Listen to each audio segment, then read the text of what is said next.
Bueno, hola, ¿qué tal? ¿Cómo están? Bendiciones para todos. Es un gusto poder estar nuevamente compartiendo esta reflexión el día de hoy en el estudio que, bueno, pues gracias a Dios, cada semana, cada viernes estamos compartiendo. Así que, bienvenidos. Hoy seguimos con Mateo capítulo 10, hablando, ¿verdad?, acerca de las obras del Mesías, las señales, las muestras pues que están hechas por la gracia de Dios, pero con un propósito, demostrar que verdaderamente Yeshua es el Mesías, Jesús es el Maestro. Vamos a estudiar el capítulo 10 el día de hoy y vamos a ver qué interesante es, ya que cada capítulo tiene mucho contenido, pues por esa razón, ¿verdad? He estado avanzando día a día, a un capítulo cada día, así que acompáñenme, vamos a escuchar el audio del capítulo 10, si quieren abrir su Biblia para poder escuchar y acompañarme, y bueno, pues les animo para que sigan adelante en este estudio y hasta completarlo, ¿verdad? Finalmente, y poder volver a iniciar de nuevo. Imagínense qué trayectoria tan maravillosa, qué tarea tan grande la que tenemos de poder aprender más. Así que vamos a escuchar Mateo capítulo 10. Capítulo 10. Reunió a sus 12 discípulos y les dio autoridad para expulsar a los espíritus malignos y sanar toda enfermedad y toda dolencia. Estos son los nombres de los 12 apóstoles. Primero Simón, llamado Pedro, y su hermano Andrés, Jacobo y su hermano Juan, hijos de Zebedeo, Felipe y Bartolomé, Tomás y Mateo, el recaudador de impuestos, Jacobo, hijo de Alfeo, y Tadeo, Simón el celote, y Judas Iscariote, el que lo traicionó. Jesús envió a estos 12 con las siguientes instrucciones: no vayan entre los gentiles, ni entren en ningún pueblo de los samaritanos. Vayan más bien a las ovejas descarriadas del pueblo de Israel. Donde quiera que vayan, prediquen este mensaje: el reino de los cielos está cerca. Sanen a los enfermos, resuciten a los muertos, limpien de su enfermedad a los que tienen lepra, expulsen a los demonios. Lo que ustedes recibieron gratis, denlo gratuitamente. No lleven oro, ni plata, ni cobre en el cinturón, ni bolsa para el camino, ni 2 mudas de ropa, ni sandalias, ni bastón, porque el trabajador merece que se le dé su sustento. En cualquier pueblo o aldea donde entren, busquen a alguien que merezca recibirlos, y quédense en su casa hasta que se vayan de ese lugar. Al entrar digan: paz a esta casa. Si el hogar se lo merece, que la paz de ustedes reine en él, y si no, que la paz se vaya con ustedes. Si alguno no los recibe bien, ni escucha sus palabras, al salir de esa casa o de ese pueblo, sacúdanse el polvo de los pies. Les aseguro que en el día del juicio, el castigo para Sodoma y Gomorra será más tolerable que para ese pueblo. Los envío como ovejas en medio de lobos. Por tanto, sean astutos como serpientes y sencillos como palomas. Tengan cuidado con la gente. Los entregarán a los tribunales y los azotarán en las sinagogas.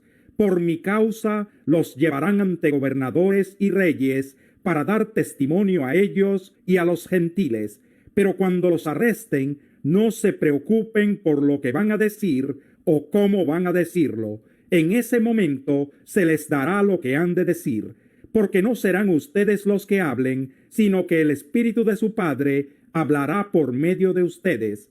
El hermano entregará a la muerte al hermano, y el padre al hijo. Los hijos se rebelarán contra sus padres y harán que los maten.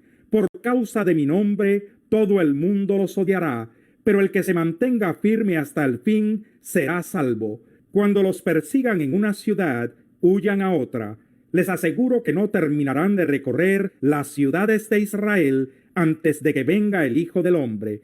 El discípulo no es superior a su maestro, ni el siervo superior a su amo. Basta con que el discípulo sea como su maestro y el siervo como su amo. Si al jefe de la casa lo han llamado Beelzebú, cuánto más a los de su familia. Así que no les tengan miedo, porque no hay nada encubierto que no llegue a revelarse, ni nada escondido que no llegue a conocerse. Lo que les digo en la oscuridad, díganlo ustedes a plena luz. Lo que se les susurra al oído, proclámenlo desde las azoteas. No teman a los que matan el cuerpo, pero no pueden matar el alma. Teman más bien al que puede destruir alma y cuerpo en el infierno. No se venden 2 gorriones por una monedita. Sin embargo, ni uno de ellos caerá a tierra sin que lo permita el Padre, y Él les tiene contados a ustedes aún los cabellos de la cabeza. Así que no tengan miedo, ustedes valen más que muchos gorriones. A cualquiera que me reconozca delante de los demás, yo también lo reconoceré delante de mi Padre que está en el cielo. Pero a cualquiera que me desconozca delante de los demás, yo también lo desconoceré delante de mi Padre que está en el cielo. No crean que he venido a traer paz a la tierra. No vine a traer paz, sino espada, porque he venido a poner en conflicto al hombre contra su padre, a la hija contra su madre, a la nuera contra su suegra. Los enemigos de cada cual serán los de su propia familia. El que quiere a su padre o a su madre más que a mí, no es digno de mí. El que quiere a su hijo o a su hija más que a mí, no es digno de mí. Y el que no toma su cruz y me sigue, no es digno de mí. El que encuentre su vida, la perderá, y el que la pierda por mi causa, la encontrará. Quien los recibe a ustedes, me recibe a mí, y quien me recibe a mí, recibe al que me envió. Cualquiera que recibe a un profeta, por tratarse de un profeta, recibirá recompensa de profeta, y el que recibe a un justo, por tratarse de un justo, recibirá recompensa de justo. Y quien dé siquiera un vaso de agua fresca a uno de estos pequeños, por tratarse de uno de mis discípulos, les aseguro que no perderá su recompensa.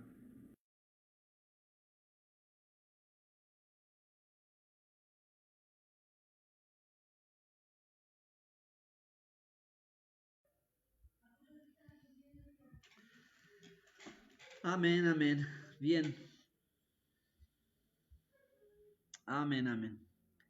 Pues es momento de comentar este precioso pasaje de 42 versículos que el día de hoy, pues bueno, estamos estudiando, y como venimos estudiando el Evangelio de Mateo, ¿verdad? Desde el capítulo 1 ya hemos avanzado y hemos visto temas de discipulado fundamentales y algunas cosas que una vez más Yeshua viene a reafirmar en este capítulo 10.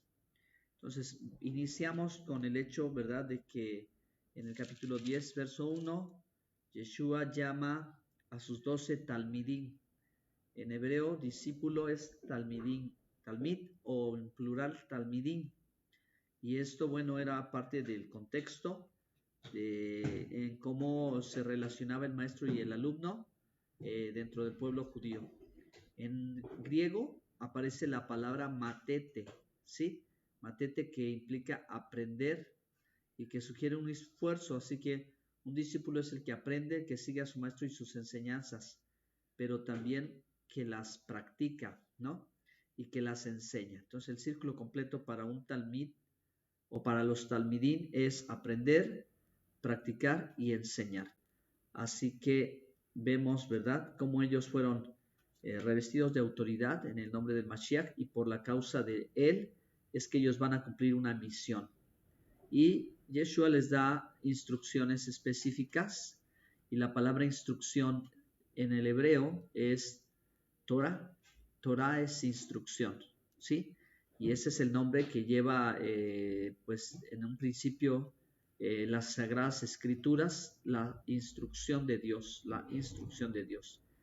Para esta misión específica, Yeshua va a darles algunas indicaciones de primera mano necesarias porque, bueno, pues era importante que la Besorá Tov o el Evangelio se comunicara primero, ¿verdad?, al pueblo de Israel. Entonces, por eso inicia la misión diciendo: por camino de gentiles no vayáis y en ciudades samaritanos no entréis. Sabemos que posterior al cumplimiento de esta misión, una vez el Mashiach resucitado, encarga, ¿verdad?, que se difunde el Evangelio a todas las naciones. Así que el apóstol Pedro, con las llaves del reino, llega a Samaria y comienza a hablar acerca del Evangelio. Y pues aquí están los primeros gentiles que llegan, ¿verdad?, a ser aceptados o recibidos, ¿verdad?, como de parte de Dios. Por eso aún el Ruach HaKodesh, el Espíritu Santo, se derrama en ellos. Y bueno, qué milagro sucede ahí. Si Dios los acepta, ya los ha apartado para su nombre, para su gloria, entre las naciones. Ahora son parte, ¿verdad?, del pueblo del Mesías. Pero aquí hay una declaración antes de ello importante que vale la pena considerar siempre. Sino antes id a las ovejas perdidas de la casa de Israel. Y bueno, pues recuerden que Yeshua también había en otro pasaje había mencionado que él es el buen pastor, sus ovejas oyen su voz, él tiene unas ovejas que están en el redil y otras que están fuera del redil, las cuales debe de traer. Y entonces, ¿verdad?, en algunas otras ocasiones el propio Señor ha declarado, ¿verdad?, no he sido enviado sino a las ovejas perdidas de la casa de Israel.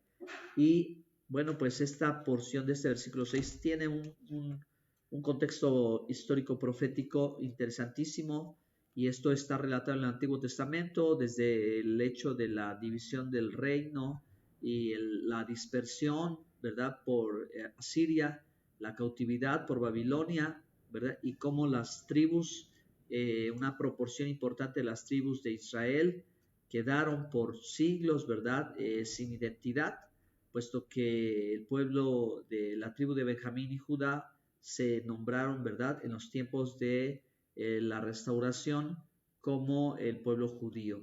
Entonces esa porción de las 10 tribus perdidas de Israel, que en una cantidad mínima como un remanente retorna, pero una gran proporción queda dispersa entre el oriente, Europa y los límites de Asia, África igualmente, ahí quedan todos dispersos. Y bueno, pues esa es la razón también importantísima del cumplimiento de la profecía que Dios desea restaurar, ¿verdad?, a la nación. Y cuando el Mesías comienza a recorrer la tierra de Israel, unas multitudes muy grandes llegan a él, pero aún todavía está un asunto pendiente de cómo entre los pueblos y las naciones, de acuerdo a las profecías de Ezequiel, retornarán, ¿verdad?, estos que quedaron allí, asimilados o perdidos entre las naciones. Y bueno, pues aquí está una razón poderosísima por la cual, ¿verdad?, vale la pena enmarcar el verso de las ovejas perdidas de la casa de Israel. ¿Quiénes son las ovejas perdidas de la casa de Israel? Ahora que el Evangelio está siendo predicado, el reino de los cielos está siendo anunciado, y está refiriéndose, ¿verdad?, empezar desde Jerusalén, Judea, Samaria, y luego hasta el último de la tierra para recoger a todas sus ovejas. Entonces dice el verso 7, yendo a predicar, diciendo el reino, el Malhut HaShamayim, se ha acercado. Yeshua, Jesús, es el reino de los cielos. Él es el reino de Dios. Entonces, bueno, pues todo esto va a acompañar a los discípulos con milagros y señales y prodigios hechos por la autoridad del nombre de Yeshua. Ahora vemos en el versículo 16 el precio a pagar, ¿verdad? Que los discípulos o ahora enviados, ¿verdad? Porque si los envía, aquí es donde va a tener también sentido la palabra apóstolos, ¿sí? Apóstolos en griego, y shaliach o shaliachim. Shaliachim, los enviados, los emisarios, los embajadores, los que van en su lugar, los que van en su nombre, los shaliachim, los apóstoles, ¿verdad? Son enviados y van a pagar un precio, ¿verdad? Van acompañados por evidencias poderosas y claras, pero también, ¿verdad?, van a un precio. Y de aquí del verso 16 hasta el verso 40, el Señor, ¿verdad?, va a estar mostrándoles el panorama de lo que representa en algunas ocasiones, en mayor y menor grado, el deseo de cumplir la misión, el deseo de ir y responder al llamado divino y hacer la labor que no va a ser aplausible, que no va a ser ovacionada, ¿verdad? En rara ocasión va a ser siempre bienvenida, sino que en ocasiones será como la sal de la tierra, desechada y pisoteada. El precio que vendrá, y es verdad, de antemano anticipado, yo los envío como ovejas en medio de lobos, significa, verdad, que van a tener que, como las ovejas, cuando están amenazadas se quedan quietas, las ovejas están amenazadas, no logran, no tienen mecanismos de defensa por sí mismas, solo pueden gemir, solo pueden clamar ante las amenazas. Así que el Señor, ¿verdad?, ha dispuesto que sea de esta manera. Así que por eso recomienda prudencia, ¿verdad? Prudente como serpiente, o otras versiones dice astutos, inteligentes,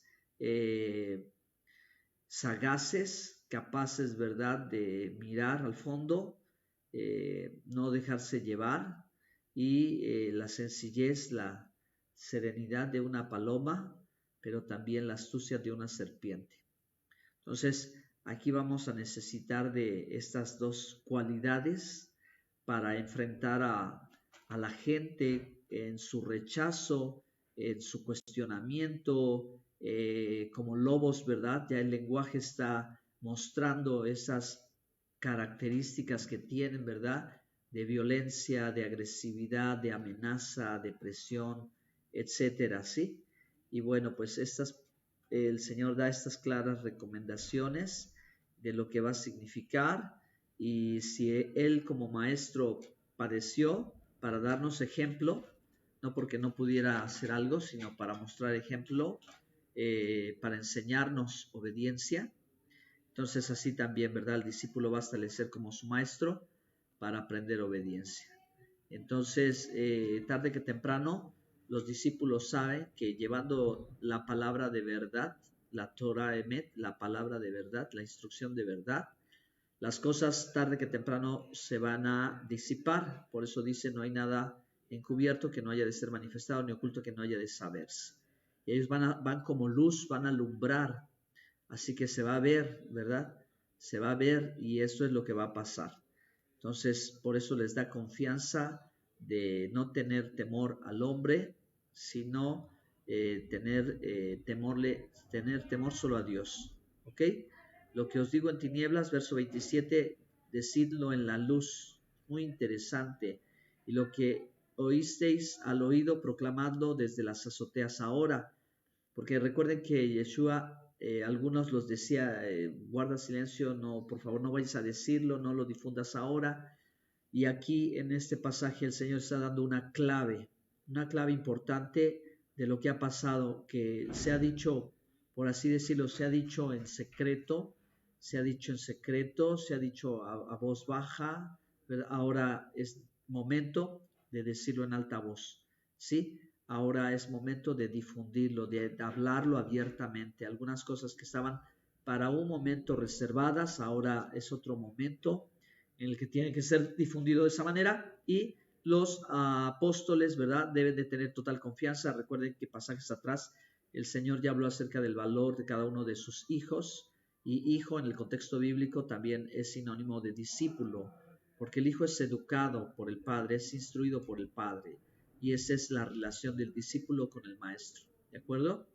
Los hijos son los discípulos, ¿verdad? Los que han aprendido la enseñanza, los que están llevando la enseñanza de su maestro. Ahora, el Señor nos da una nota poderosísima, una palabra poderosa en el verso 32. Cualquiera que me confiese delante de los hombres, yo también le confesaré delante de mi Padre que está en los cielos.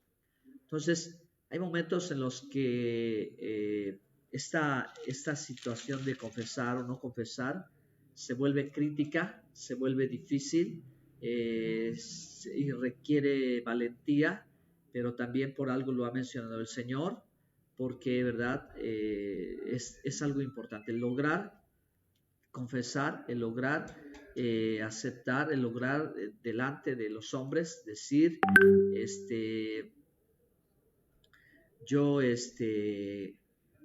yo confieso a Yeshua, a Jesús, yo confieso al Señor, le confieso como mi Salvador, le confieso como mi Maestro, le confieso como mi Señor, ¿sí?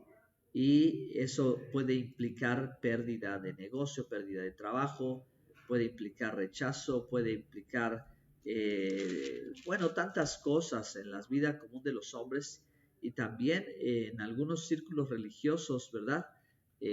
Pues implica, pues particularmente en el judaísmo, ¿verdad? No hay todavía un reconocimiento de Jesús como el Mesías, así que es confesar a Jesús, confesar a Yeshua delante de los Yehudim, es verdad, no hay aceptación y un rechazo abiertamente. Así que eso no puede hacerse, siempre tiene que confesarse. Y como decía, Mateo 10 nos muestra cómo el maestro llama, el Señor llama a sus discípulos, a sus siervos, envía, les da instrucciones, les muestra cómo deben de actuar, les muestra el precio que pagar, que Él va a estar allí, los va a sostener, no tienen que temer, tienen que hablar abiertamente de Él, de su nombre, ¿sí? Y también que todo esto va a provocar conflictos. Verso 34, ¿verdad?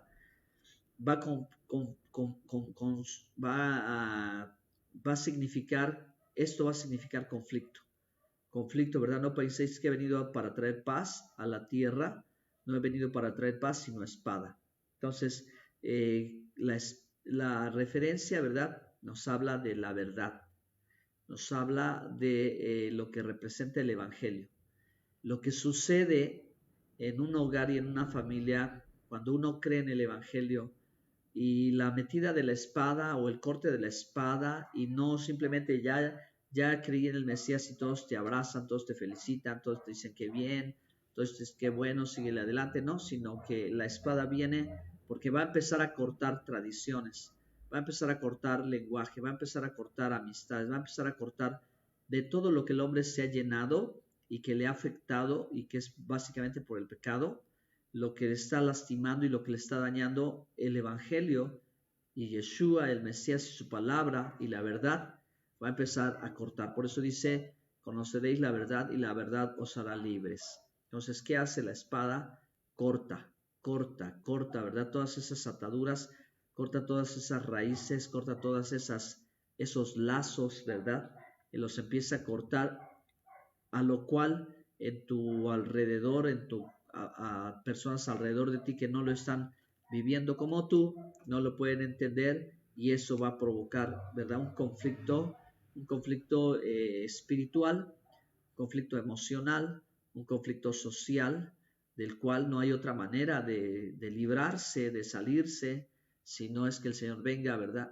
Cortando como una espada y abriendo camino, alumbrando, disipando tinieblas y estableciendo la verdad. ¿Ok? Para eso se requiere de este grande amor hacia Él, para no desistir, ¿verdad? Para no desistir de seguir adelante. Entonces, algo más que el Mesías completa aquí es la recompensa ahora, ¿verdad? La recompensa que habrá del hecho, ¿verdad? De verdad, ir en su nombre, cumplir la misión, responder al llamado, seguir su instrucción, pagar el precio, hacer el esfuerzo, hacer esta confesión, ¿verdad?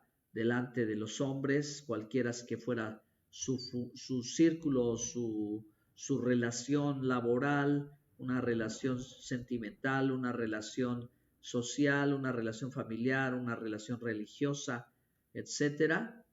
Confesar el nombre de Yeshua. Va a haber recompensa por haber, ¿verdad?, logrado tan solo el simple hecho de que Él haga la obra personal en cada uno de nosotros, ya representa una recompensa maravillosa, pero aún a pesar de esto, ¿verdad?, el Señor dice, ¿verdad?, que habrá recompensa. Así que, pues se requiere de tener buen ánimo, se requiere, ¿verdad?, de tener carácter, se requiere inicialmente de ser llamado y de tomar el consejo, las palabras del Mesías con prudencia, saber estar consciente de lo que representa y no dudar de esto, sino ser firme en seguir hasta el final, perseverar hasta el final.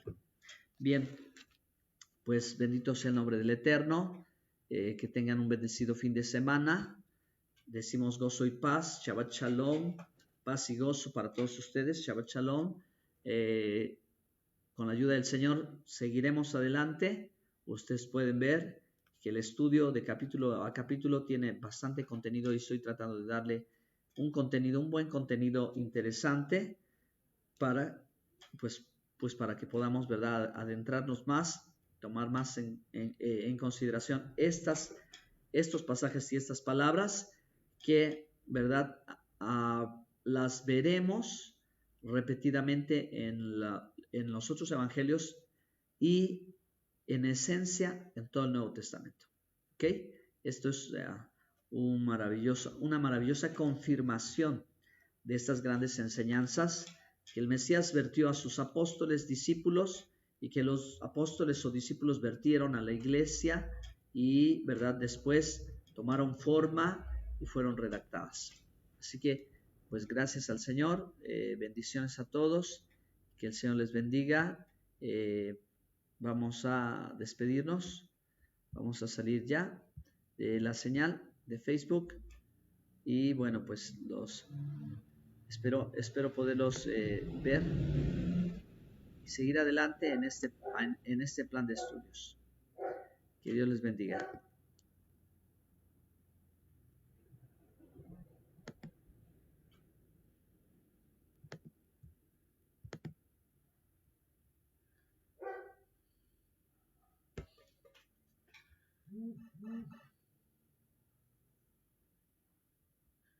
Yahweh,